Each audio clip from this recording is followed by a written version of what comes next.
Greetings, Commanders, and welcome to the very first Kickoff live stream for the 5th year anniversary.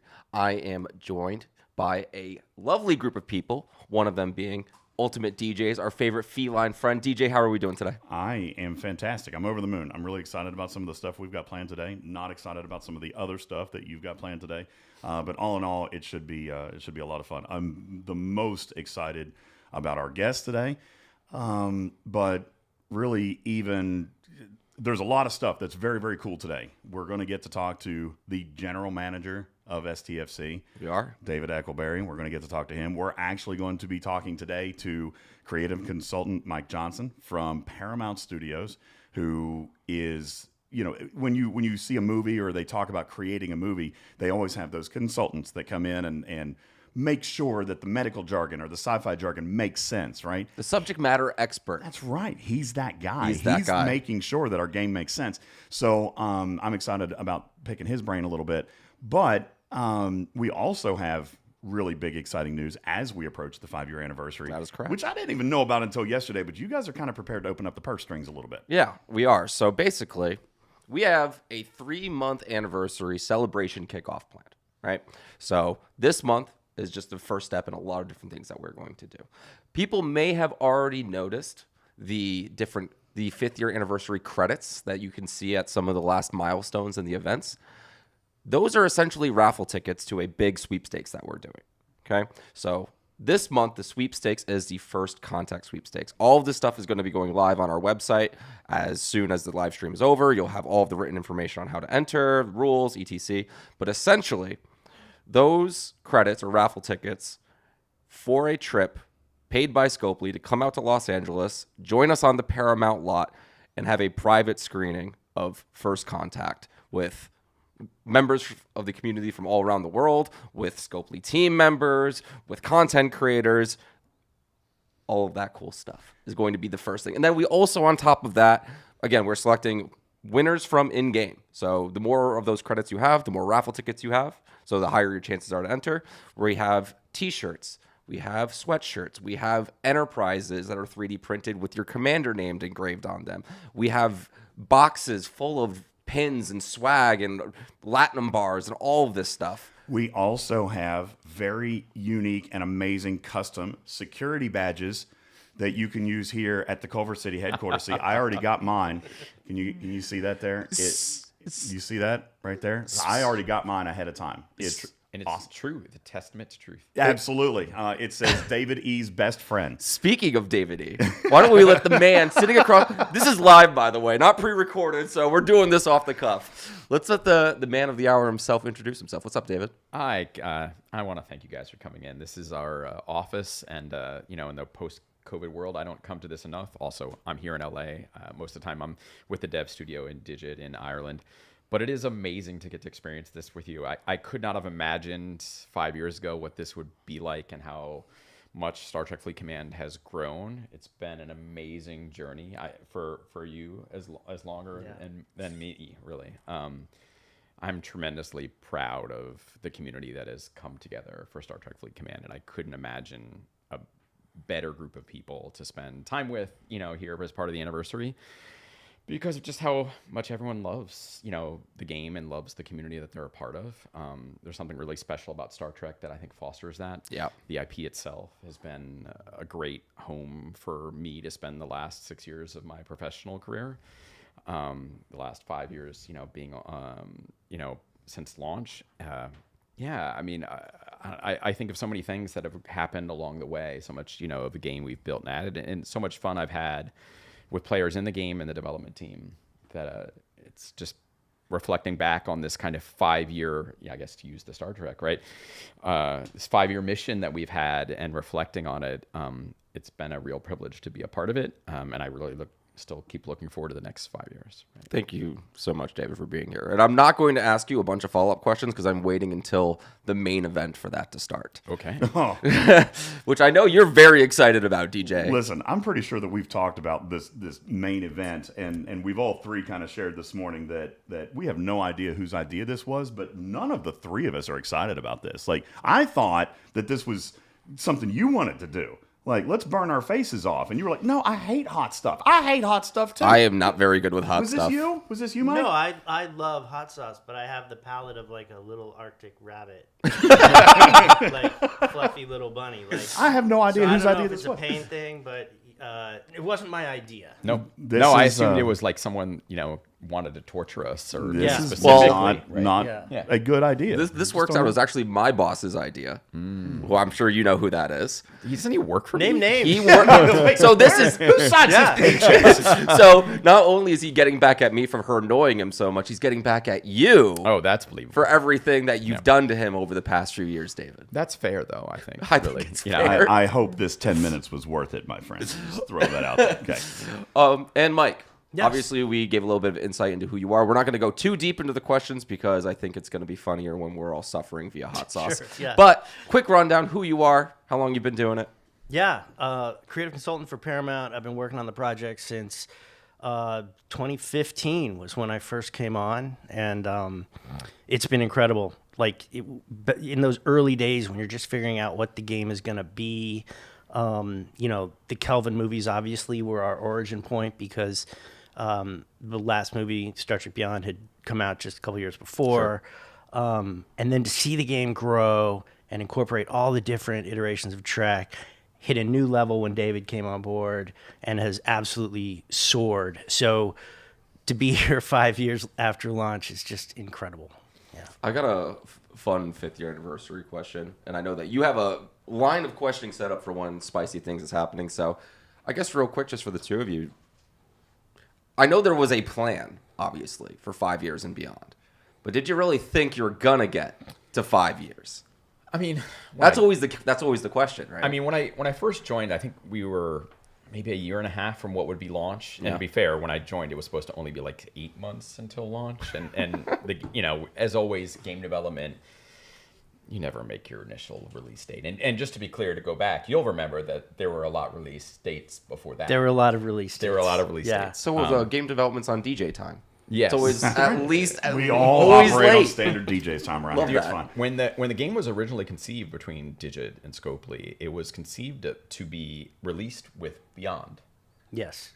We were going to time the release with that movie. Obviously, we're just a little bit late with turning in our homework. A little past. But to be fair, this is game making, right? Whether and it's happened across kind of Scopely's history and game development history, wherever it are. If you're a core fan or what kind of fan you are, you build something and then you discover that that's not exactly what you intended or you don't like how it worked out. And so Star Trek went through enormous numbers of kind of evolution. It was always kind of, yes, the kind of big space opera MMO strategy experience that we wanted, but there were a lot of things between here and there. I mean, in simplest terms, I think one of the ways you'd express it, if you haven't heard this before, Fleet Command meant really Fleet Command. Yeah.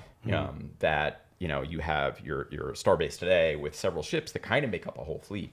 But in one original vision of the game, every one of those kind of slots on your starbase would be a fleet of a dozen ships. And it was more like a kind of traditional strategy game where you have armies, right? And that each, these ships would just get destroyed.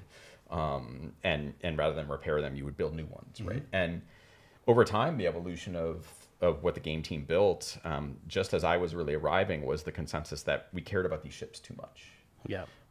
That it didn't feel like ultimately when you're building a game with an IP and, like Star Trek, you're trying to fulfill the dreams of spending time in that IP. Right.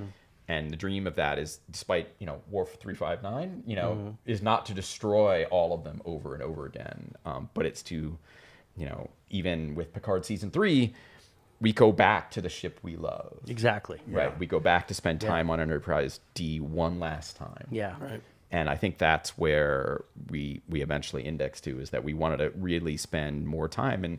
And that change was a big change for us in that history. And I'm sorry, I'm just remembering all these things. I mean, I don't think anyone's going to be upset to hear you talk about Star Trek Fleet Command. That's David. something I'm I just never gonna knew say. about this game. I know. That's actually fascinating to hear. And ultimately, I think it was actually a very wise move because having one Enterprise, having one Enterprise D or whatever, and being able to repair it and refit it and put it back out, there would have been, I think, something emotionally missing to have 50 of them stacked up out there and then go lose them all. One of the things about game design and game development, and that's really my background. I came up in the games industry as a game designer, right? And then eventually started managing teams, became a creative director over 28 years, and then, helping run this game. But one of the things about game design, sadly, is after you make the change, you don't feel smart, I think, in that moment. So, when we made that change, there was a lot of debate and a lot of discussion. And it was, I think, the right call. And history, I think, bears that out in a lot of ways.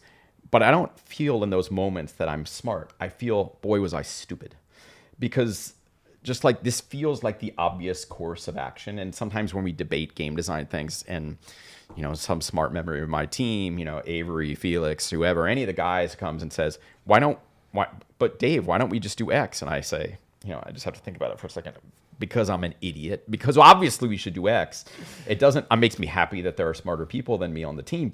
But really, game design is a lot of times where you don't know what the answer is. And then when you know it, it feels very obvious. But it's one of those things about being too close to it sometimes. Yeah. We've talked about that a lot. And also being in the 5th year of this game, and obviously I've only been here for, a year and a half now, DJ? I've been harassing you. It's noob. Literally a noob. There's still Listen, the three of us we're original. You guys are veterans. Yeah. I know. I'm still trying to catch up on things, and it just feels, one, the community adopted me with open arms, which was really, really awesome. And then 2, to be here celebrating like our 5th year anniversary and being a part of that, and then also like seeing the history that I might not have been here for is really exciting to me. So there's some fun, quirky pieces of that history, right? So speaking of 5th year anniversary, right? We got the in-game sweepstakes, DJ, where you get the credits, each one of those credits, raffle ticket, collect them at the end of the battle pass cycle. We will select the winners. Again, big thing, you need to have a Scopely account because we have to be able to contact you because we are literally selecting people in game. Also, you need to be Ops 15 plus to see the events that these are going to be in. Yep. So buy more packs. 15 plus is not really 15 a high plus rate. takes you like 3 days. Well, that's like 15, 20 minutes. Yeah. So on top of that, we're also going to have out of game events. So we'll be looking at our community channels, our social media. Keep an eye out for content creators. We're going to have Gleam events, which are basically more sweepstakes for swag and another trip out to Los Angeles. Then we're going to have a community event where people are going to be submitting their favorite memories or the most interesting place they found themselves playing Star Trek Fleet Command. Like, whether it be on a plane, whether I know this story that somebody in the office, literally, they were driving to pick up food and literally their alliance contacted and was like, they're invading our territory, please help us. Pulled over to the side of the road, played for 45 minutes, got back and the wife. That's not normal? I'm just saying, story totally done that. I'm just saying. On the side of the road? So we have lots of different ways, both in and out of game, to get free stuff. I don't think we've ever given away Star Trek Fleet Command swag before, have we, DJ? Sweatshirts, no, T-shirts? Not certainly to this level. No, there was, I think, way back in the beginning, there was a Rialta lanyard you guys had. Yeah. Can I? I don't know. Come on. I never got it. Come on. You should have joined earlier. Yeah, right. My bad. Yeah, that was, to my knowledge, that's probably about the only Star Trek Fleet Command swag that actually currently exists, and there's a very limited supply out there. Those might be collector's items by now. Some of these T-shirts are really cool. They have like all the 3 faction banners on the back of it, Star Trek Fleet Command branding, and like real stuff. And we got pins. The 3D printed Enterprises, I think, are really cool because you get that plus your commander name inscribed. Like, there's just a lot of cool things. Yeah. Is there anything else that you think that I'm missing that the community should know about 5th year? Lots of different ways to enter. Lots of cool stuff to win. In-game and out-of-game. All of the rules, information, details are going to be posted on the website on our 5th year anniversary landing page. We created a whole landing page for this with tiles and countdown clocks and buttons. You know what you should do? What? You should add, like, a planet name to the raffle list. Yeah. This is month 1, DJ. We have 3 months of celebrations and events. I want a planet named after me. I would never name a planet after. Subject to franchise approval. Got him. All right. That's come up a few times. Yeah. I mean, we did have the. That was an early discussion, actually, naming your own ships and bases, and yeah. Yep. I mean, there's That's this one of thing the about first- user-generated content. You know, Yeah. it's that mean time to someone draws something that you can't put on social media or not. Can't have visible to other people. That's in the right. game. Yeah. So You know, we circling will- back. I'm sorry. No, I was just gonna say the last thing was we had the cowboy hat systems. This The Texas class maybe system. we could do the next time they're shaped in a cat. Okay, I'm good with that. Yeah, a little cat system out there. Sure. You know. Which, by the way, narratively, we did see comments in the game. Saw comments in the discords about whoever narratively designed that cluster of systems in the shape of a hat. Like, that is fun. That is cute. That is the little things about this game that don't even affect anything mechanically or through gameplay. It's just a fun thing to do. Sure, the trivia contests and events and stuff like that. That's just fun. That stuff is among, in my opinion, among some of the most fun and quirky and entertaining pieces of this game. Fun little Easter eggs. Yeah, absolutely. It took people all of 10 minutes to see it, though. I mean, the commanders are just too smart. They saw it in 10 minutes. Yeah. Like, these are shaped like a hat, right? It's like, okay, you got it. Yeah, there it is. You know, you had mentioned the early days when we were deciding what the game was going to be, whether there were going to be 1,000 enterprises out there that got blown up and then came back to having the one ship. It's interesting that idea was tossed around, or that even the idea was alternative to that, because it's hard to imagine this game in any other way than what it is right now. Mm-hmm. But I know emotionally this IP, this had to have been the right move. It probably has contributed to the success of this game. This is because of the emotional attachment. I know myself, we talked about this when you first joined, and I know that there are players out there who are collectors, want to unlock all the ships. Yep. I remember having an emotional goal set to building my Ops 34 Enterprise. Like, that was my original goal in the game, was to get that Enterprise. One of the I don't know how to talk apparently. Want to know one of the more like memorable things for me was Saladin. I still it's a love milestone my ship. Saladin. It's a milestone ship. Getting that ship, getting the Enterprise. You know, today another milestone ship for people is the original Vidar. Yep. There are some of those ships that kind of just elevate or are held in a higher regard than a lot of other things as goals, as emotional attachment, right? Like something that spoke to them in the movies, or something that spoke to them in a series that, like, hey, even skins, that is what I want. I unfortunately don't get to fly it nearly as often as I would love to, but the original Romulan Warbird skin for the Augur, love that skin, and just the artwork on it was great. The bird painted underneath, the old TOS ship, it's gorgeous, right? It's a beautiful skin, and like I said, I don't get to fly it as much as I would like because I'm beyond that ship. But those are emotional things. Yeah. The original ISS Jellyfish skin for the USS Constellation. That's a thing. Yeah. I went very heavy when that first came out because I wanted that. To this day, I still fly. My Jellyfish still has that skin. To this day, I still fly the Constellation because that was such an amazing episode to me. And we see now Beck bringing out cups, and so What I guess is it's this? time Milk? to That's milk. tell everybody what's going on. So, What animal did that come from? That does not look like milk. That's a cow. Beck has prepared for us chicken wings, and we are going to be eating a variety of different hot sauces on these chicken wings. Sounds like cake. It smells like And cake batter. you, DJ, are going to be asking our guests, David and Mike, questions while we try to not live long and perspire. Yeah. And I'll just say, Beck also brought over some... I'm almost knocking things over. Just brought over these shirts and hoodies. So whoever is the person that's able to handle themselves the best can have this on the way out. Oh, well.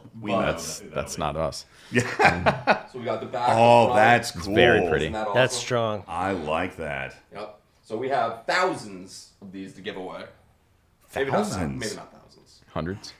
Hundreds easy. Beck just froze in her tracks. It's like, all right, who gave did him you his find? talking I was point? trying to think of There's how like many. 6, everybody, okay? There's not 6. six. This is the hoodie. Same design on the back. But Need that kind of thing for Ireland. Yeah. Yeah, that's a good Irish Good Irish weather. Irish swag there. And yeah. So whichever one Except of you we do call the it a best jumper. gets this. Jumper, yes. DJ, I'm going to be handing off host privileges to you, but I'm going to ask, what do we got here, Beck? You have played 1 of 5. Played 1 of 5. Okay, so yeah, we've got some wings here. So These this is a progression system. Yes. 1 is mild-ish. Yes. So if this is hot for you, David, you're going to have really I'm bad aware. time. Here's the problem. Like, so we were outside before the show, and they started talking about Yeah, absolutely. You're the the best. sauces that they had brought in, and they had them numbered. They were Yep. like 1 and 2, pretty hot. Like I don't even think they Restaurant. started as No, they said mild. 1 and 2 that's are right, restaurants. Okay. 3 and 4 were like, what was the description? These are pretty hot. These are pretty daggone hot. 5 was described, David, as we need a medic on standby. Who wants that? Right? None of us do. Don't even bring Well, out the number chat 5. probably does. Don't even bring out number 5. I'm not eating that. I don't need a medic. You know what it's called? Satan's blood. I'm out. You know, there was Sorry, religious reasons. I'm out. Okay. I was looking at the bottle. The bottle itself is frightening. I don't know if we can show it. It's not a bottle. It's like a little. It looks like a little like a dropper. genie's- It's like a dropper. vial, yeah. It says not a hot sauce. It's an additive. So like. Oh, so you're supposed to have like 1 drop per Yeah. like gallon of Like, I soup think it might kind of literally be thing. Satan's blood. I'm sure they Like, were no. really conservative with it for us. Oh, I'm sure. Oh. Absolutely. I can tell you right now, number is- 5 ain't happening. If anybody's seen the end of Raiders of the Lost Ark when they open the Ark of the Covenant, Yes. That's our face. That's our favorite. Does anyone know what this hot sauce is called? It's not a Paramount property. Do we have like the bottle? Disney yeah, now. it's. I'm trying it's still got I'm the trying to mountain see in if I it. can That's call true. back. It does have But It's both, All right. isn't it? It's code-owned. So we're just gonna grab one and Grab one, distribution pass rights it are- around. Did you wash your hands first? Yes, of course I did. I only touched my wing. I'm just checking. I think Paramount Kinda- still has a distribution. Yeah. If any of your car is any indication. Leave me and my car out of this. Yeah. Well. Be careful around your eyes. Don't touch your Oh eyes. yeah, when we get to the hotter What? ones, do not. Okay. All right. So Beck is gonna throw up some of the questions that we had talked about, and actually I've got 1 or 2 that I'll probably guess just be Sure. selfish, and I'll start with. One of the things that you and I had an opportunity to talk about before the show, just for a couple of minutes, that I think is super important for the community to be able to hear from you. I've always praised when Live Ops comes out, when Gabe comes out and talks to people, because the presence of staff, the presence of people making the game and making decisions in the game can oftentimes be comforting. Even if maybe it's not a unanimously wonderful decision, but just hearing that there's a plan or that there's a thought process going behind it. One of the frustrations that I know that, based on our conversation, you share with the community is this game is not 100% as technologically smooth as what you would like for it to be. It's not bug-free. It's not even 100% stable a lot of the time. There's things that come up, which is normal in gaming, especially as you are releasing content as frequently as you are. But there comes a point where we've done 5 years. And hopefully, I'm sure you guys agree, there's another 5 years, 10 years in the pipeline. But for a player like myself who doesn't have technological understanding, is it possible just to keep stacking on top of and stacking and stacking and stacking? Or is there going to come a point where like the stability of the game, lag, mechanical bugs or malfunctions are going to get to a point where we need to restructure STFC 2.0 or just go in and rewrite the engine? How do you see your investment into the future of this game? Before answer, everyone bites. No, I had to talk. He's got to Go. talk now. He's gonna talk. This one is called Beasting. It's a mango passion pepper sauce. That's tolerable. Whoa, has a little kick though at the end. Oh no, David. It's like, it's good. Holy crap. No, it's not that bad. Yeah, it was good. So, a couple of thoughts here. Star Trek's success has meant that, yes, we want to keep making new things for the players to enjoy. And at some level, that means, stacking on new things, right? New experiences, new content, new features, right? But the answer to your question is whether some of them are pretty big refactors, right? We have an infrastructure team that is doing something we call internally de-sharding. I don't know if you've ever heard about these words, but when we built Star Trek, it was built on a previous games engine that the Digit team had built in history, and then we adapted and changed it, right, as to fit what we wanted to do with Star Trek. They didn't have a galaxy map, for example. But the answer ultimately to your question is we feel absolutely compelled to offer new content to players. If you didn't know this, Star Trek Fleet Command has the best retention scores in the industry of any game in the universe. Like, period. There is there's no if or exclusion there.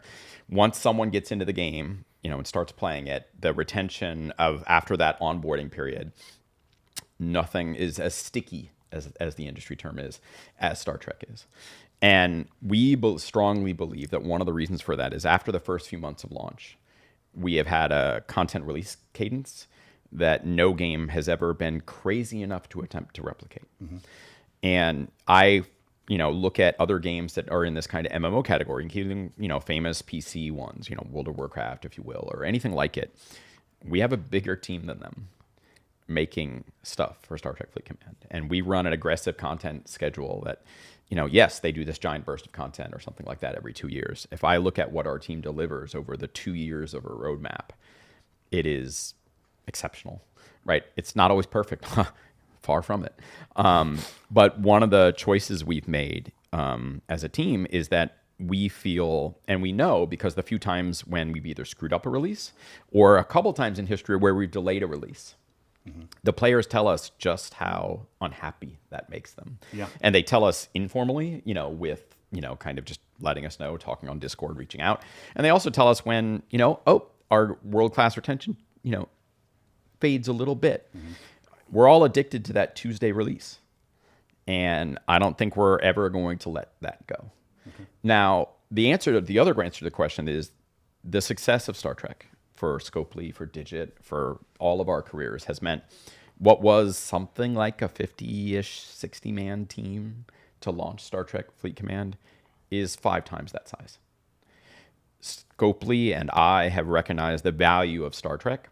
And so the question isn't, can we go and fix bugs? Can we make lag better? And we have, not as much as I want, but there have been several improvements over the last year to go after lag and territory capture and things like that we're grudgingly beginning to be proud of because we have the metrics to tell us things have improved. Mm-hmm. Not as much as we want to yet. All those efforts at decharting, not all of them are present. But the world-based approach that we built Star Trek on, we are slowly pulling apart without hopefully anyone getting a loss of experience. There's been a couple times where we release something, that didn't work. We need to fix it very, very quickly. Mm-hmm. But the allowing us to do more things that players have cross-server experiences. KVK was the first example of that, or I know that's not what we call it in game, but it is what we call it. But all those experiences that open up content experiences, but they're also letting us pull apart some of the older infrastructure and rebuild it. But it's like renting a train and refurbishing the engine of the train while it's moving. Yeah. We don't believe we actually have the luxury of telling the train to stop. Pulling down servers for a few months, no one wants that. Right. Or just not releasing anything for a really long period of time. No one really wants that either. I understand that we're like, you could take a little break, but not really. We're not talking about a little break, though. To do what we're talking about as far as a rewrite, it would be months. Right, exactly. And the right answer is we just have to perform open heart surgery while the patient's walking around. And the advantage of Star Trek's success is we've made a lot of investments over the last year to put tools and infrastructure teams in place that they can do that they don't have a focus on needing to build a new ship or a new piece of content or a new storyline. They can just focus on low-level infrastructure stuff that I go, what are you building? And they say technical words to me, and I'm like, and what will that do? And they say more technical words to me, and I go, and then eventually the players will care because, and then finally we arrive at, that sounds amazing. Yeah. And those investments are worth doing. So this actually is a valuable piece of insight that maybe players haven't recognized. For example, Echo, in this launch just a couple of days ago, a seemingly odd bug presented, which was this display bug regarding cargo mining. Right? Seemingly unrelated to any of the content that would come into the game. There's no content that came into the game that felt like it had a connection to why all of a sudden miners could continue mining graphically even though the node was 0. Yep. Would you describe this as a result or a side effect of that open heart surgery? They were working on something not related to the feature, but actually were working on something architecturally that had that side effect. An upgrade to the client went a little astray. So we're constantly, one of the unfortunate, it's a big, complicated game. Mm-hmm. And there are things you're fixing that, especially in Star Trek's life now, where 4 years ago, some engineer made a change. and he's off doing other things now, and had no idea that you were touching some code from 4 years ago, and then oops is the result, right? Happily, this was an annoying bug, not an actual kind of game-breaking bug. But it was peculiar, right? Because it wasn't related to anything. Nope.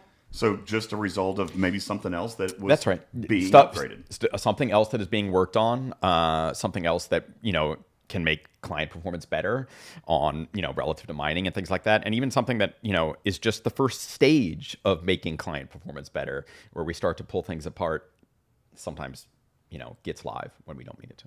Cool. Then another. Yeah. How long are we on We got today? about an hour. An hour. And Yeah, so 20 minutes. Well, I mean, We got another one here Yeah, already. so- All right. So Five- if it's 5 links. 5, we need a new one every 12 minutes. yeah, right? and Oh, wait, there's no way we've been talking for 12 mintes already. All right. You- DJ Standard Time says we still have like 4 hours to go. DJ, your question alone took 6 minutes. Whatever. That's All why right. you invited me here. Next one is Mean Green Mother Trucker. I'm going to cover up what the actual word is. But this is supposed to be the second restaurant. Okay. Hey, Picard season 3 started dishing out a few choice words Yeah, that I've it never did. heard before. We're on trying to Star Trek. keep the stream PG-13. Okay. Yeah, Okay. can't comment on that. For Mike as well, correct? In there? Yeah. So while we're getting ready to continue It goes melting our question, faces. bite, answer. Fair enough. Suffer right. first. Okay, you're just going to suffer right away, huh? All right. too. So That has more narrative consultant. All right. Explain to me a little bit more about your level of influence when it comes to storyline or mechanics. For example, one that comes from the chat is actually a couple years old. The Borg Mega Cube.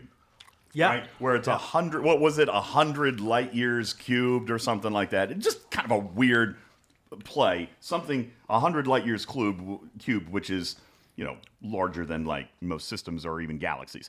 Narratively, that was probably a goofy slip, but what level of proofreading or influence do you have on that technobabble that exists in the game? Like the Mega Cube, what was your original plan for something like that as it exists in the game? Yeah, so Drawing my DJ. job kind of happens in stages, from the very early meta discussions about, is this even possible to do? And we get franchise approval on that. I work with a great team who oversee the Star Trek franchise, John Van Sitters, Marion Corddry, John Doherty. They are the keepers of the flame, and my job is really to be their voice on the game, going back to the earliest days. So initially, is this even possible? My favorite thing in the game is the Borgified Tribble. And so we try to make the developers feel like they can ask for anything, that nothing's off limits, they shouldn't hold back. And then we'll just try to say yes. We like to say yes. We like to show that the franchise is trying to have fun and give fans a fun experience. So that's the first stage. And I then still have hope to have that appear somewhere, I know. on The a Borgified show. Tribble. I was literally going to ask, are we going to see that in like a Strange New going Worlds episode or something? upstream, which is very tough to do, but we'll get there.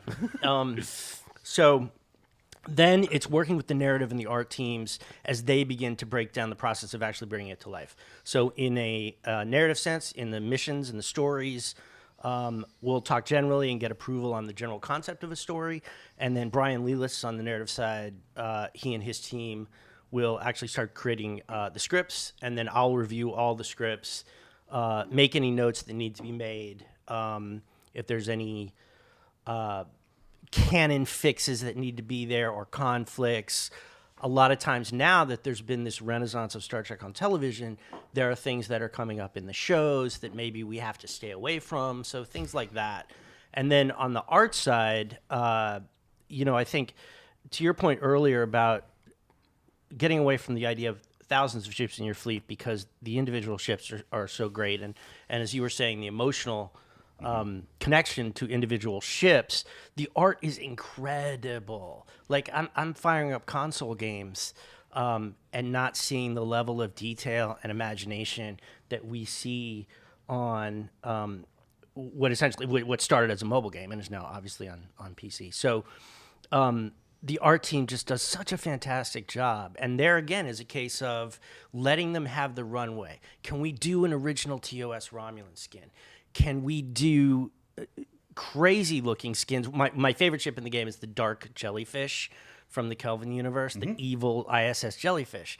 And that's where we try to be a team on the franchise side that is open to new things. And again, saying yes is our priority. And then doing that means when we do come in and say, we can't do that, I feel like on the Scopely side, on the Digit side, they know that, okay, well, that's really something they believe us, really. You try to push those limits. You love Star Trek, but you want to see it grow. Absolutely. I want to see a Borgified Tribble. And I think sometimes this happens a lot. You always hear in Hollywood with notes and stuff like that. And sometimes the note is not to give a note. Like you should never give a note just because you feel like you have to say something. Sometimes things are just great ideas, and you just want to help them get through the pipeline. So we try to have a light touch, but make sure that the developers know kind of what the boundaries are. But don't be afraid to ask for something that might sound like it's beyond those. And a big part of Star Trek's success from the beginning has just been the partnership we've had with Paramount, right? That I've worked with on a lot of licensed games in my history, and I've worked with good partners and challenging partners, and it has been easily the best kind of partnership I've ever had with an IP holder. That's great. So... And you're here eating hot wings with us. And I'm here eating. Was this baked into like the contracts? Did you ever think in the partnerships that we would be doing something like this? Will be now. Again, pushing boundaries. Can we eat right? Yeah, absolutely. No, it's been a great. I think one of the special things about Star Trek as a franchise is that we actually have a relatively small group overseeing the heart of the IP and that franchise team, and we've been that way for a long time. John Doherty, who is now on the franchise team, was actually on the Paramount Games side, and he came in on that side and then moved to franchise. So he's intimately familiar with the day-to-day of making sure the game is the best it can be. Yeah. That's awesome. DJ, you have to put those back. What are you talking about? They've been here the whole time. I think it's a good, like if it's too hot, eat some chocolate. Yeah, absolutely. They're here at his request. He signs your Oh, paychecks. that's true. Never mind. Keep them here. Yeah. All right. Next one we got coming up, and DJ, you can start prepping your next question. It's going to be Dave's insanity sauce. No, not my insanity sauce. So, Can we? I Do think we have I've a actually shot? had that once Do we have a before. shot of the? Because it looks like it's just a freshly. A molten. It's like it's a freshly killed animal. Like yeah. look at that. It's fine. I'll just cover up the bad word. Uh, Okay, so it's not. That one's coming up. That's the next one. This one is called the hottest flipping sauce. watching him tiptoe around. Yeah. Well, this I was PG curious to which rate. word he was going to use. Can we give a shout out? I forget the actual name of the place, but these hot sauces, I'm told, came from a little shop in the farmers market of LA on Fairfax by the Grove, if you're in LA. And it's this little, like, multi-windowed shop, and it's like floor-to-ceiling windows with just all these hot sauces with these increasingly vulgar cartoons on the front. It's a great. It's almost like a relational thing, right? Like yeah, the you have hotter to go it there. is, the most profane that the title has to Exactly. be. Yeah. Now say Kind of like its own scale. Yeah. Now David knows who to cease and desist after this. Yeah. Yeah. I guess my next question kind of comes back to you, David. I'm ready. One thing that players do always ask about, and you and I have talked about this a little bit. Sometimes there's a decent reason for it, and other times it just feels like it might be too excessive. But secrecy in development. I know that there are a lot of scenarios where you don't want to commit to a date, or you don't want to commit to a firm thing. But, for example, looking at this month's launch of pieces of new Strike Team content, but certainly we can't have them all. And certainly you can't launch everything within one arc. But do you feel that it serves the game, or do you feel that it could serve the community if they had a little bit better idea of what your vision was for the entire piece? Just to be clear, it's not my vision. I am one voice, and yes, I'm responsible to a degree to Scopely for Star Trek, But the creative directors, the product managers, the game designers, the artists, the animators, the special effects team, the UI team, the engineers, they make everything. And when we put a development team, I'll get to your question, I'm sorry, but when we put a development team, we say, hey, you're making content for this month, it's like this milestone. And we say, this is the goals that we're trying to go after. These are the kind of player cohorts that we want to serve content for. This is the ideas we have. They take the barest thin thread of an idea and they make it reality. It's not something that is done. Most of the time, I'm thrilled and surprised myself. One of the challenges of what you're asking for isn't just date. It's the content itself, right? We are running the train at full throttle, at flank speed, if you will, down a track and we don't know where we're going sometimes. I mean, we know broadly where we're going, but we don't know month after month, like, which officers make the most sense, or what is the ability of this ship something that we're building 6 months from away. Part of that. Eat that wing real quick. Are you okay there? You all right, dude? He's He's crying. over here. Have you guys been able? Is his mic up? Have you heard these sounds that are coming out of his Did throat? you just do this, the third one? Yeah. Yeah, You haven't done this yet. I haven't I'm going touched to do that. it before I answer questions. I was for answering a for question more- with my second one. For more comedy, but He's in tears over there. the perspiration is already starting. It's not Yeah, I that, noticed it's not you that have hot. Yeah. You got a little bit of Do perspiration. you, Makeup is makeup. you need something Yeah, to drink? makeup. I mean, I'm drinking the milk. Can we get some water too? Here, I've got something you Was can... there like an evolutionary jump between 2 and 3? No, it's great. Okay, cool. You need something to... I got water. Really, I insist. It's All right, completely I'll try fine. It's an inside joke. Every time he comes to the office, he tries to steal Scopely mugs. Oh, Tries. I mean, You think I'm some kind of amateur around here. There's 12 more Or any down other here part of next to your me. stuff. So Oh, that's rough. Water, milk, all of the above. One's. I think we're talking a little bit more about this to have some kind of wanna do representative player council that we can tease ideas with and have discussions. But we don't think I'd be really worried. Part of it is about trust, and we're all imperfect. But I think that you've seen us preview things in the past where we say, these are some things that we're working on. We don't attach dates because, look, as I said in game development, there were many times if I told you what date it was going to come out, the dev team says, we're going to need 2 more months, Dave, or more. Or we had to abandon this idea for a while because we need to go fix some core infrastructure stuff before we can go after it. I'd love to share more about the places we're going to go, about what we want to accomplish, through the end of this year, ideas that we have for the first half of next year that are beginning to more gel up.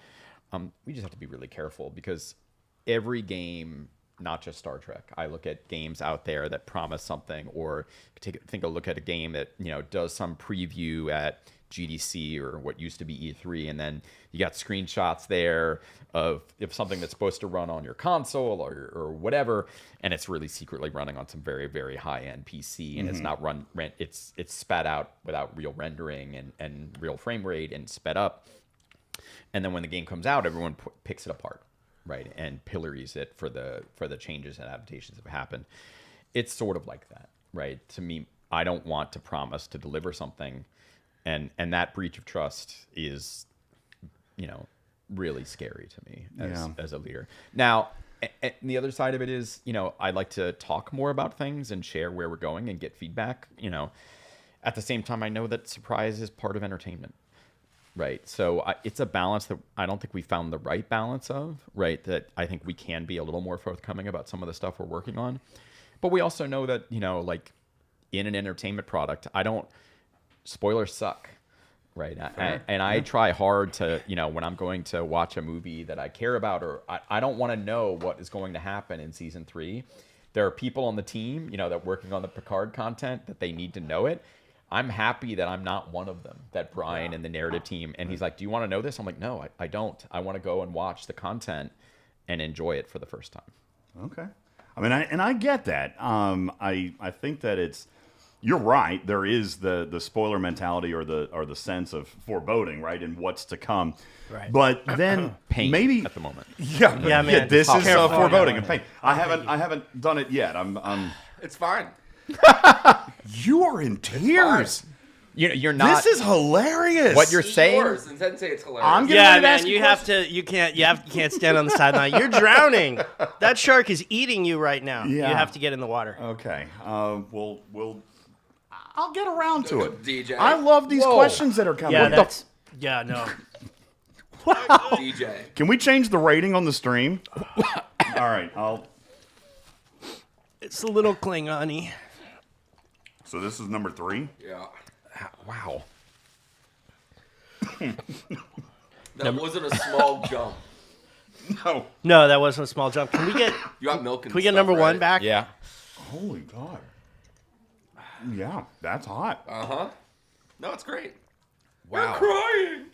I'm not crying. Yeah. But that is hot. Good Lord. Can I take my tongue out of my body because it's still infected? It's still. Delicious. You saw how long ago I ate that, right? Delicious. I'm gonna hit the. I'm gonna try M&Ms Let's as try a. that. Might as well. Oh. It's actually I think easier when you're talking, when you're just sitting here listening Give me those and M&Ms. you're just suffering. Oh, now you want the M&Ms. DJ, give me the M&Ms. Now he wants the M&Ms. Oh. I think You the know what? M&Ms, Fortunately, they're I don't just know. distracting your mouth. I don't know if I ever told you this story. So, I've worked on PC MMOs before coming and working on Star Trek. And when I joined, it was just Brian and I think Paul. Yeah, Soon afterward, that right. would join the narrative team. that's right. And I have a literature degree. My start in games was writing. But they found out I could do math. So they started putting me on, Jesus, this still hurts. I know, right? God, Drink the milk. Okay, sure. This is good. The coconut water. Is that the same thing that's this? that was not. No, this is just regular milk. All right. I think it's oat milk. Just do whatever Is you it oat can. milk or real milk? Yeah. And like I love story and narrative, but I was like, what is Brian gonna do after the game launches? Right. Because sure, we want an initial story, we want some first time user experience, as we say in the industry, the onboarding. Yep. But what's the point of the writer for the game after that? And it's not that I don't love narrative content.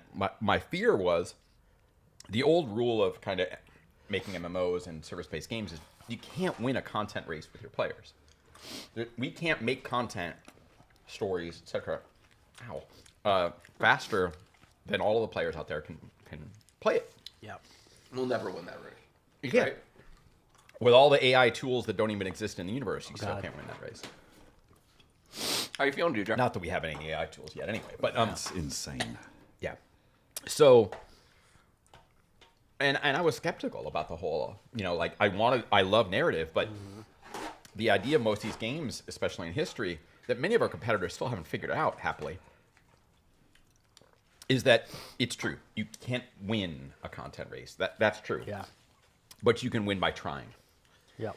You can win by the investing. So what was originally a one-person team, Brian standing alone when I first joined, is Yeah, now that's right. a 7-man team, Yeah. right? And men and woman team, Yeah. right? And what they make every month is part of the reason of Star Trek's success. Is part of the reason to keep coming back every month and enjoying another story. So no, it's not going to take you 30 days between us making the next story to play all of it. Yeah. But it can still be enjoyed for days and weeks at a time, all the content that has been built over these 5 years. Yeah. I mean, when it started, back in 2015, 2016, when I'd go over to Dublin and Brian and I would sit in a room and we'd watch TOS episodes because back then, when it was just Kelvin, no one knew that there was going to be any other Star Trek on TV. Yep. What we figured we could do, and we had this freedom because of the JJ movies being an alternate timeline, which is kind of, I think, the real genius of the 2009 movie. We had the freedom to go and look at stories that happened in the prime timeline in TOS and basically adapt episodes. We've done this in the comics where, okay, well, the movies are not going to have the time to go and tell all these stories again. So let's mine episodes for characters, places, ships. We made a spreadsheet that was just like, here are all the things in this episode, down to even tech that we weren't even sure was ever going to get in the game. But it was just like, how much raw material can we get for the narrative? And then the blessing, I think, one of the engines propelling the success we've had is the renaissance on TV, right? Because then the floodgates open. There were a lot of conversations about how can we even do this, and getting all parties comfortable with the idea of expanding beyond Kelvin and bringing in the other shows. I think it was imperative from a content point of view, but you can very quickly fall into sort of sci-fi cliches. So we wanted to make sure that when we brought in a different iteration, the way we were bringing it in felt true to that particular iteration of Trek. You can see this with TNG and with Voyager. And ultimately, you can't get away from just timey-wimey ways to get other ships and characters to meet. But in a way, the game itself has become its own alternate universe, alternate timeline of Star Trek, and it's starting to build its own canon. I mean, all of the fans that go and build their own alliances are telling stories. You know, remember that time we had that battle with that other alliance at that particular location. And they're building and that's something you can't do. Which is why games are so amazing. You can't do that in film and TV. The fans are actually coming in and building their own Star Trek canon every day that they play the game, which is, I think, ultimately the most important driver of the game's success. And that goes back to the earliest days of Star Trek when TOS was originally canceled on the air, you know, and it was just a sci-fi show that was on the air for 3 seasons and went away. 11 o'clock at night. And that's right. And then the fans are the ones, I think more than any other IP that I can think of, that have kept the franchise alive and keeping it coming back. And I think that's true for all the big major franchises. Like, you know, Star Trek was, 15 years between TOS, the show, and then movie? It was TOS, the show, at 79, 68. There's a little over a decade. Yeah. But yeah, pretty much. So, and the fans had to keep it alive through syndication. Yeah, you know, and it was else. almost 20 years between actual shows, between TOS and That's TNG. Yeah. Yeah, I mean, I think that's a critical...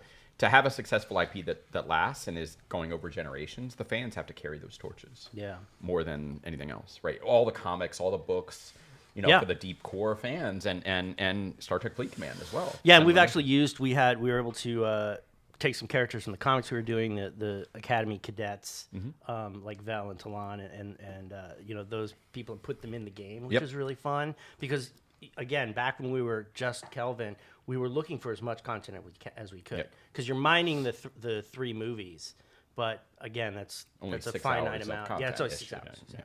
So every character in the game does, in fact, actually have some root, like some of those cadets or some of the Borg miners, for example. Yeah. Like sometimes we feel, and even me, I might look at a character and say, I don't know where that character comes from in Star Trek. Maybe it's a Scopely creation. Are there any Scopely creations? Yeah, there are a bunch of the Romulan miners is a good example of where, you know, there are a lot of people on Nero's ship from 2009 that we just didn't know. We didn't know their names. Right.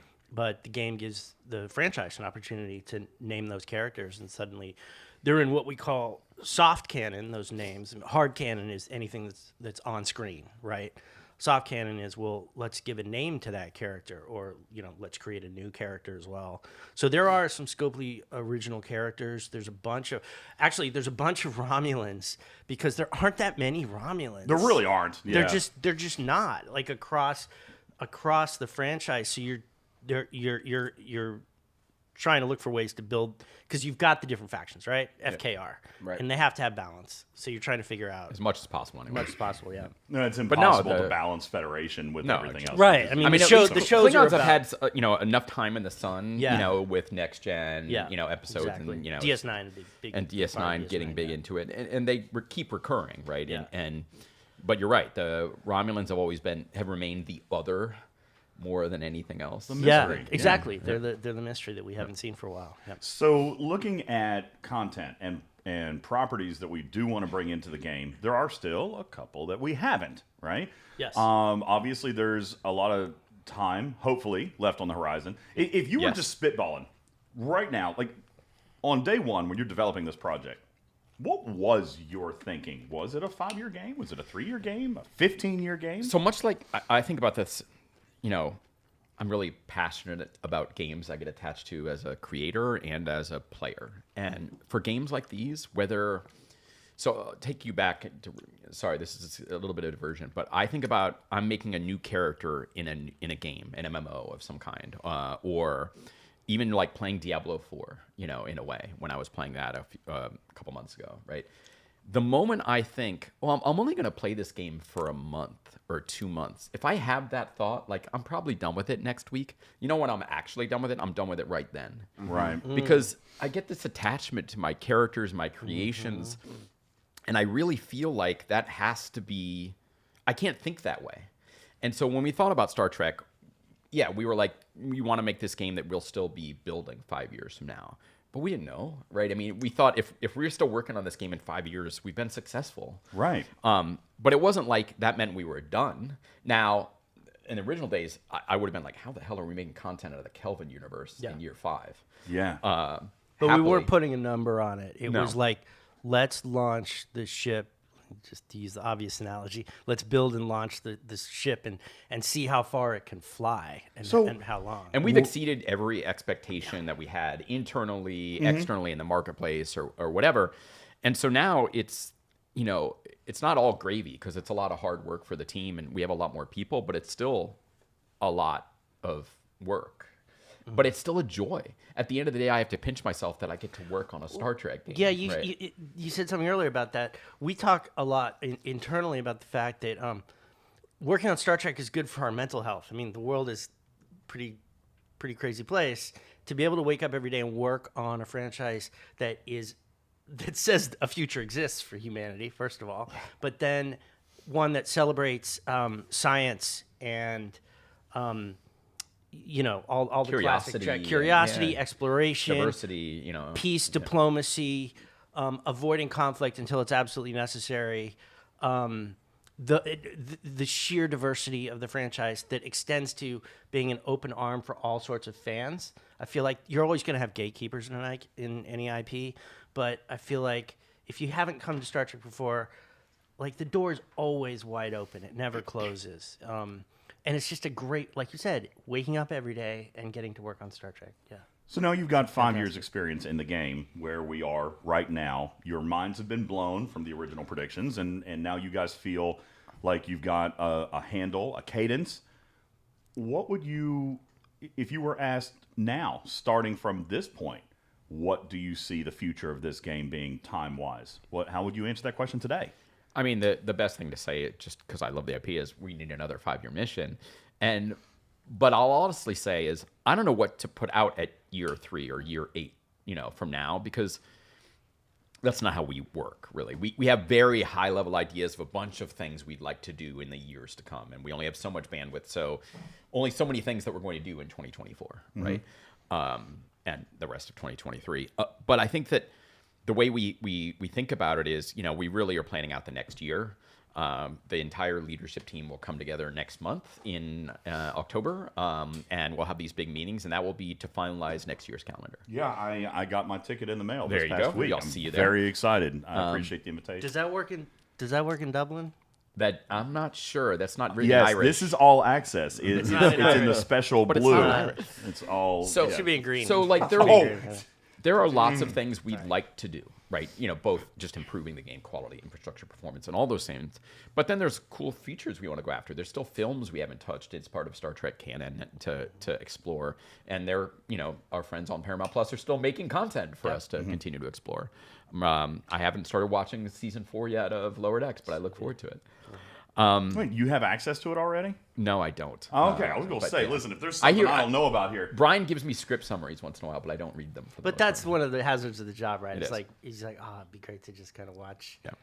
But I think that, you know, when you look forward to the big features we want to do, we want to give people great new things to do and mysteries to solve in a PvE side of the experience.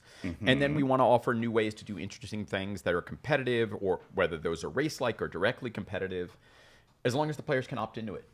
As long as the players can go, I challenge you right to this moment, or my alliance challenges your alliance, and let's have a fight. That's a great stepping off point for the next question that I had from the audience. Question, Gosh, Is that 4 or 5? That's this is 4. 5. Oh, I'm, yeah. okay. I haven't even done 4 Can we get yet. the Neither bottle of us. for 5? I haven't Have the done. bottle? That doesn't. That's the bottle. That's let me- like some medieval Here's the torture thing. device. I don't think I'm gonna. That is a potion. I just want to smell it. Hang on. All right, Smelling so it might be toxic. number 4, which is this one Oh. right here. This is Dave's Gourmet Insane Sauce. So I think we Where's should, 4? This one right here. Okay, I'll try 4, but this one is innocuous smelling. Like you're not like, and that's what scares me. It's because the stopper's Right. still in, right? So we're all No, going. stop, it's not. It's not like scary, and that's why I'm scared. It smells almost cinnamony, like Yeah, you know what I mean? oh, it's fine. So all of us are going to do this together. These last So we'll couple do ones. 4 together. 4 Oh, together. no. I mean, God. the I'm not- chicken looks like it's in pain. yeah, Yeah, I'm going to be taking not a whole wing. Does anybody need anything else? Drink. I may or may not have liberated extra Coke Oh Zeros. yeah, snacks absolutely. earlier. I'll Yeah, take see? any drink I can get. See? And you guys thought that I did not come prepared. You should see the look Beck? on Beck's face right Oh, now. can we get It's a camera on not Beck right now? pleased. She is Unhappy. very, very I'm happy still- I'm with still me. good. I'll take another one. All right. yeah. Good luck, You've been everyone. eating the whole I'm chicken. I've been hoping, taking one bite. I'm going to take one bite from now on. Yeah.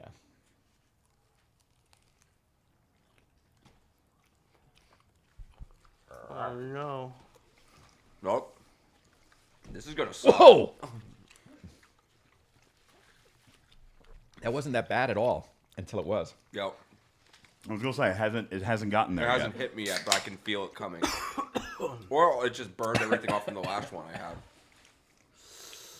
At this particular point in time, I can feel confident in saying number 3 was worse than number 4. I think that's right. I think so too. Yeah.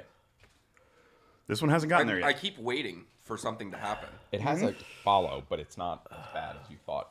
Number 3 was significantly. Would you rather fight a shark or a bear? I think the Shark, you can just rotate it. Just punch it in the nose. Punch it and in the nose. Confused.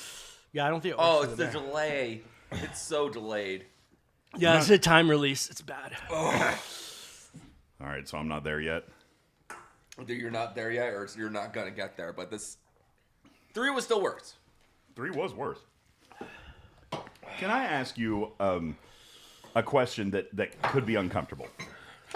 You looking at me? Yeah. I'm already uncomfortable. Okay, man. good. You supervise. See, great ideas, Beck. The M&Ms, okay? Everybody's enjoying this right here. Because Just you're saying. distracting your mouth. Yeah. You thought I was just being shenanigans-y. I need I to was walk. preparing for the I need future. to get up and walk around. Yeah. Oh, Okay. I know Beck. it might start beating. I bought that same thing. Maybe we try. Whew. Okay, it might be hitting me now. Do you have more coconut water? All right, so the uncomfortable question. Narratively. Obviously, Yeah. you are looking at most of what can come in the game. But just like any human, sometimes maybe we can miss something or maybe you didn't see this, but how did Neelix not end up being the burning officer? Narratively. Or morale officer, you mean?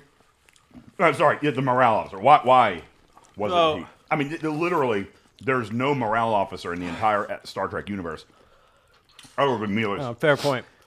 I think this is where we run into. I'll take the loss on that, but this is an interesting thing where the needs of the game and making sure everything's balanced can run up against canon sometimes. We're all just poor men. I'm grown about men to, yeah, I'm crying. just about to melt. Where sometimes you have characters that embody the same traits or could fill the same role, but whenever it's a given release or something, I have no idea if I'm making sense. By the way, I'm just like I am having trouble listening, saying so words. it's okay. So Don't put the wing in your ear. Say elephants are purple, and I would be like, yeah, that makes sense to me. sometimes we'll have a character that seems like it should fit in a particular. I'm just so glad I can blow my nose while I'm on camera and speaking.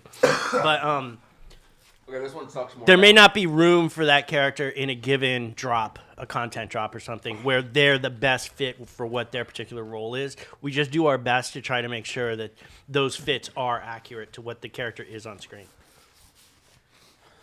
Would you expect that? So how did that one miss? When you're looking at when you're looking at the characters you have, like, did we, for example, did we not expect to get the Neelix character? At the time, morale was assigned. I'm trying to remember exactly what happened with that one. Yeah, I don't remember the specifics of. But that. would you acknowledge that there was a situation that gave you pause, and you're like, we don't really have a choice here? Oh yeah, and that does happen. I don't want to say regularly, but it is something that we have to navigate as again. And the other thing we know is that fans are gonna call out things. Oh yeah, like we like especially with Star Trek, given how much fans love it, how long it's been around. I think Star Trek fans are smarter than fans of all other IP. Also, so we always know that anything that we hesitate on, fans are gonna pick up on, and it's a bit of the cost of doing business with any of it, and we just try to minimize it as much as possible because we don't want to disappoint the fans. We want everything to be completely seamless. And thank you. Yeah, good question though. With regards to stuff we haven't seen yet, one of the more recent updates, roadmap updates, said that we were going to start to look at films. Oh my dear God. We were going to start to look at films, but we still have other properties we haven't touched yet. Is there a reason, in particular, narratively, that we haven't seen Enterprise with Scott Bakula? Is there a reason that we haven't seen oh boy, Voyage Home? Or did I strike a nerve? No, it's I'm making really a Scott good question. Bakula joke.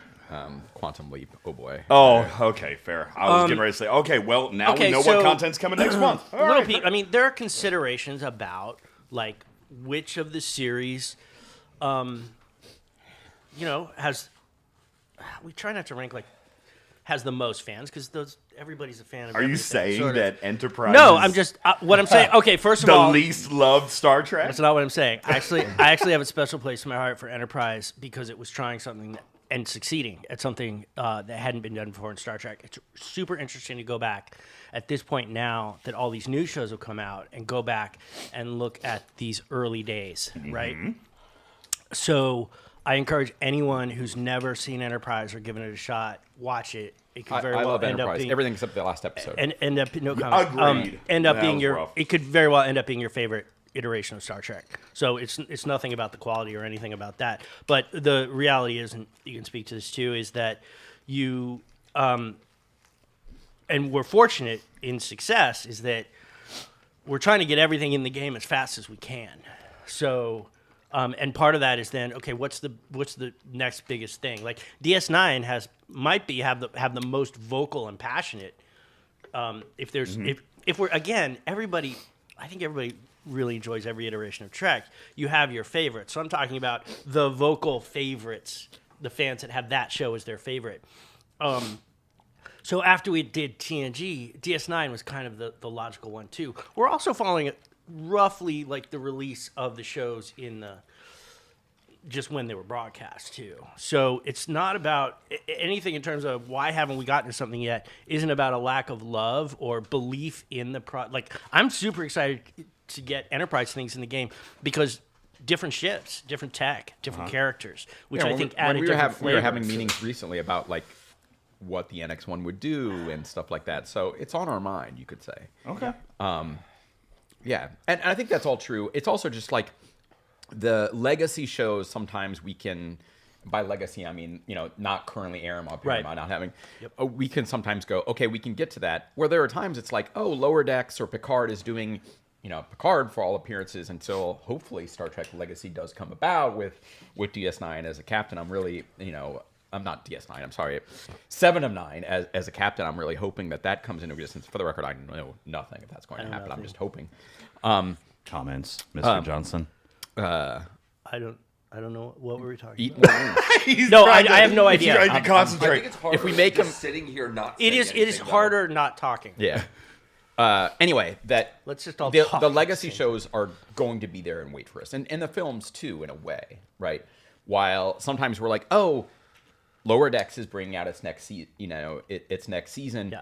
If we're gonna do Lower Decks or come back to it for a little while, it makes sense to do it at the same time. Yeah. Sure. And that's us being also a good partner to Paramount, and them Yeah. being a good partner to us that we can share and enjoy coterminous releases. It's right? very tricky to do. It's hard, much harder to do. Much harder to do. So many moving pieces, so many different priorities that different stakeholders have. But yeah, as you said, like ideally we can dovetail those things. And again, it's one of the things I love about our working relationship is the teams that have worked together now long enough, they trust each other so much that we can pivot pretty quickly. Yep. When you're talking about companies and stakeholders of this size, and a game that has 5 years of investment in it, we're able to. I feel like we're pretty nimble given. Yeah. I think the only challenges we have these days, and I Mike probably can't say anything about this, and I'll only touch it, but like I have an immense amount of respect for the creators, writers, and actors that are involved with the creation of this franchise, both in its history and its legacy. And I know here in LA, some of them are on strike right now, right? And I support all of their efforts, and we need them to do their work to see amazing things. One of the things is we like to work with them. We make ads with them and we make content with them, and we need their approval for likenesses in the game. Mm-hmm. And that does represent a challenge to us as we make content, for the rest of this year, for next year. They're not working right now. And so that will present some challenges to us, even if I remain absolutely supportive of they need to put food on their table, right? Mm-hmm. It's not all about, millionaire actors. A lot of these, actors, including on Trek, are, people who they're making their living, right, doing it. Yeah. So anyway, that is one more way that we just have to try to balance all of the needs of like, which content should we be doing next, and who, how easy is it going to be to get that actor to get in and get approvals and do all those. I appreciate you touching on that. It is a hot topic here in Los Angeles and California right now. So I appreciate you touching on that and voicing your support. We have many, many fans of our show and listeners of our show, friends of our show that are directly impacted by that.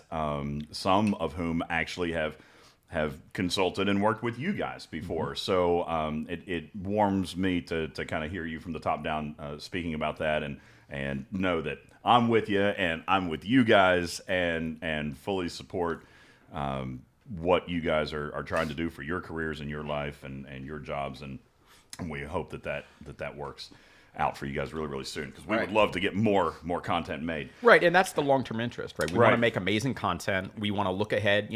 Even when I say that most of the time we're focused on the next year, one of our rules is like not at the price of the year afterward. Right. Right, like that the success of the game means that, Scopely wants it to be successful in 2030, right? And that kind of thing matters a lot to us. That actually kind of ties into the next question. And no, I'm not doing another wing. No, I wanted to ask a question. No.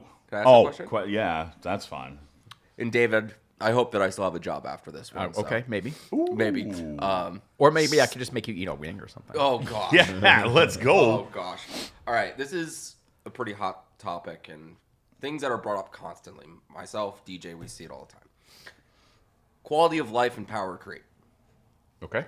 So, we did Export Faction. Mm-hmm. Do we have ideas or plans, or have we been talking about more things for quality of life? And also with isolytic damage, we've seen a way for people to get power in a way that they haven't been able to get before. Mm-hmm. And how are we going to sort of look at that long term? I can answer the first one a lot easier than I know the answer to the second one, I'll be honest, right? Fair. Quality of life, absolutely. We just had a discussion last week about certain kind of claim all buttons and how we could put that into the game and stuff like that as the proliferation of different things you can claim. Yeah, it's natural evolution. And just for the record, like some of this comes up from our own play experiences, playing the game ourselves, but it also comes up from, what Gabe or other people in the CM function, community management and function, the CS team, talking to all of the amazing players out there where they give feedback. A lot of our ideas come from you. So, even if we can't deal with them today, tomorrow, make sure you argue for and let us know what you most want. That is a filter for us. When we looked at the kind of the quality of life improvements kind of dashboard that we have internally of the things the fans want, or rather we were looking at how to prioritize them. The prioritization was built with feedback from Gabe and other people on the CS team of what the fans most want, right? Because we have a certain amount of engineers and UI, people that are pursuing these things. It's not about what we want. I mean, it's about what the players most need. I saw the list. You did. I actually put things on the list. I know. I mean, I know that when I saw the list, my question was, has Gabe and seen this? So. Gabe and Sierra. Yes. They refer to as on Discord. Sierra. Okay. Yeah. What's the what's one item on that list that has priority right now? What can players look forward to? Something that me and Sierra put on the list, that I'm not guaranteeing anything is coming, but something we put on the list is something like Claim All button. Yeah. There's been a lot of that. As you say, the game has evolved and there's more and more stuff to do. It'll probably be, I'll be honest, it'll probably be Claim Most. Yeah. Right. Well, you'd have to almost determine, you'd have to allow a player to maybe select a box and then like selectable, because there are bundles that I can claim that I strategically choose not to. Sure. Right. I think we mean it more for things that you claim every day. Right. So we may want to be able to deliver a special bundle to you or to any other individual player or to all players, and then we don't want them to miss. You go in, you press some kind of claim all function, and then they all just vanish, where you get one screen that is just, an output of all the things you just claimed. There may be things that were like, hey, this is a special thing for the holiday, for Labor Day, we just passed in the United States, or Christmas, that, sure, we could make it valid to that, but we want to, make it a separate thing to just get your attention. So.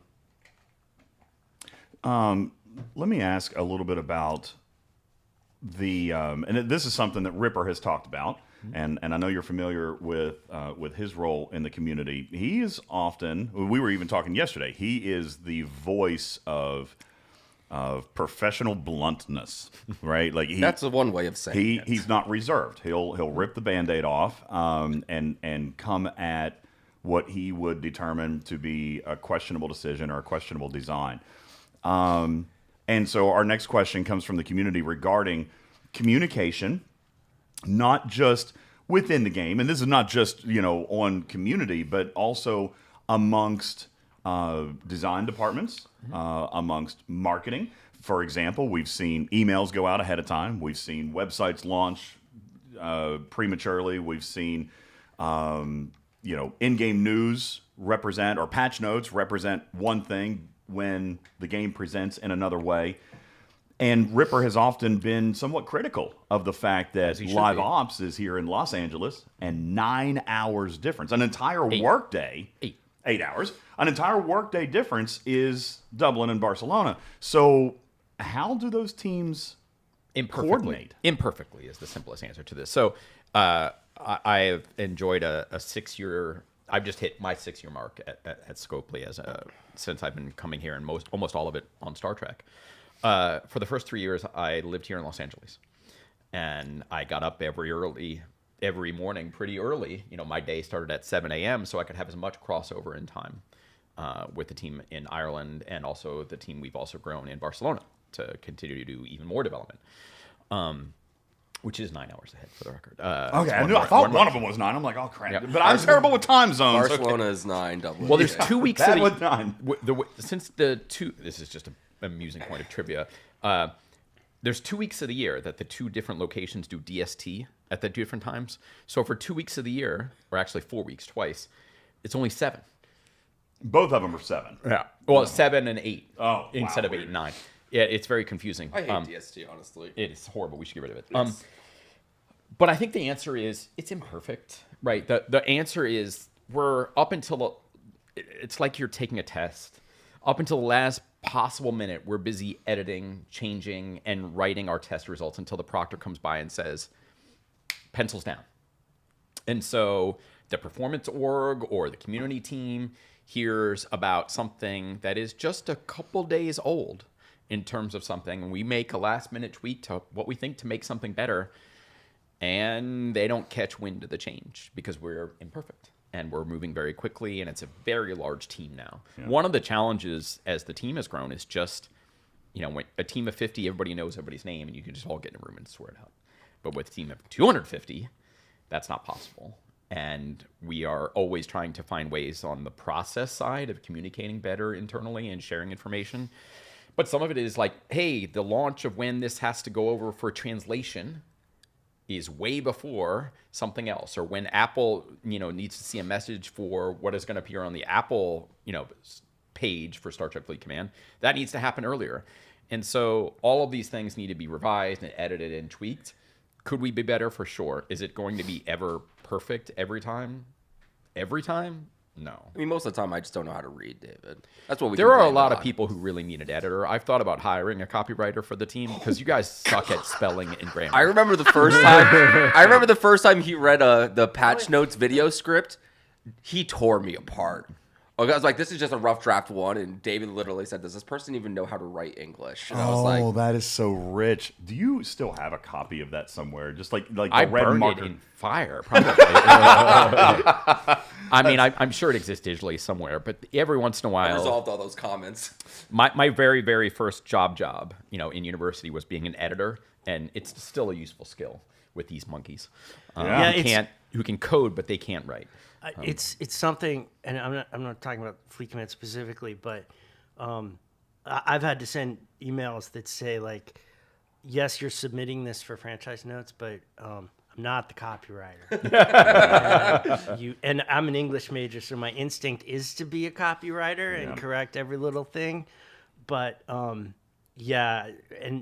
just I think you have to lay down that law early on. Like, do not submit things that have we have a rule that we don't always follow, that all the text of any is supposed to go to Brian, the head of our narrative team, and he'll copyright but there's it, so much, and sometimes someone forgets to send it to him, and the performance organization, the live ops team here, they're really smart people, but they are not English majors. Yeah. Well, Now, they're the I have to say, mathematicians. if it's a thing where like someone calls it a Ramulan instead of a Romulan, that's fine. Like, that's not. It's typo. It's okay, right? But yeah. But 100 light years cubed, right? That one just. This is where I'm scared of AI coming in. Just trying to put it off. All right, fine. I don't even. Wait. No, I'm tapping out. That's fine. You can tap out if you want to. Is this the one? That's 5. This is Number 5. Mm-hmm. That is. I still think 3 might have been worse so far, but it hasn't hit me yet. Yeah, we'll get a. What did you just? What's on this one? Dave's Gourmet Scorpion Pepper. Yeah, I'm Why not, is this I'm all not my putting name on anything it? that says scorpion in near my mouth. I still think 3 was the worst, Joe. Yep. No. I'm still in pain This one has a delay from reaction. like 3. Yeah. We have any 3 more was the milk, or worst. Was that it? I grabbed it. Good. Oh, can you refill me, please? With milk? Yeah, in my very special drinking cup. Thank you. That I will be more than happy to take home and wash before I have to return it to you guys. No. I'll clean it. I'll clean up after myself. It's fine. Don't worry about it. You don't need to take that home, DJ. It's fine. So economy-related questions. How do you? Is the G5 economy right now? What is it on? Is it on target? Is it what you expect Well, it it's to always be? moving, as you know, right? If you pay attention as a player, we're always adjusting and tuning and changing events and IAP. So I don't. It's not a. It's just always going to be changing, right? That is the answer to your question, right? That like what that value is meant to change over time and to become easier over time. And so we hope that people who are already level 60 have had a great experience and feel that they've gotten great value for getting that and being at their exalted status. And more people, of course, are going to climb and reach there, right? And ow. Sorry, that was my chest telling me that I've had enough spicy food. Yeah. But I think that also it's just up for every player to decide what the point of progression they want to pursue, and that offers them good value. And I think that can change, or that is meant to change over time. The and it certainly has, specifically with like G4 has very notably gotten better. I think And, there's always that leading edge. I think those players there do also acknowledge that they are at the leading edge. Things are going to typically cost more for them there. But when we talk about a pack wanting to provide, Bubba has said the exact same thing you're saying. Like if he's looking at a $100 pack, he wants to know what can be accomplished with it. And if it doesn't accomplish or put him across a threshold for something, then he is far less likely to buy that pack because he wants to feel that step. Sure. You want to feel like you're getting value again. For sure. Yeah. So I'm going to ask you another one. Can we speak to the concept of forbidden technology? It really is Scopely's first ever product where it's possible to spend $100 and get nothing. Yeah. That's a bad design. I am vindicated. So I'm not the one that... What can we do to fix it, Dave? we will over time. We can't.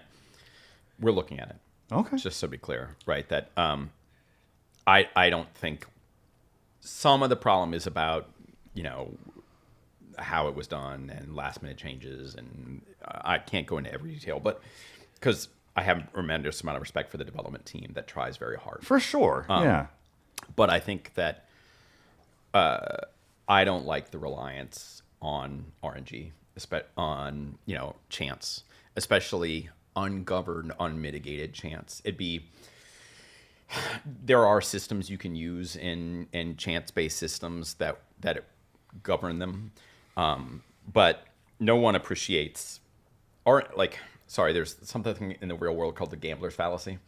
Yeah. That is like if black comes up 7 times on a roulette wheel, it's gonna be red. The return to this is the dice have no memory. That's not true. And if anything, there might be a slight chance that the wheel is broken after 20 times black. You might want to just bet on black. And more realistically, it's going to be 50-50. Or if you have a 00, 48% on both or whatever. Sorry. I think that we should not rely on RNG to that degree. I mean, if there was a minimum reward or mitigation, and I know there's some things we've done a little bit about that in events and something like that, but I think we need to go back and look at how forbidden tech works and make it better.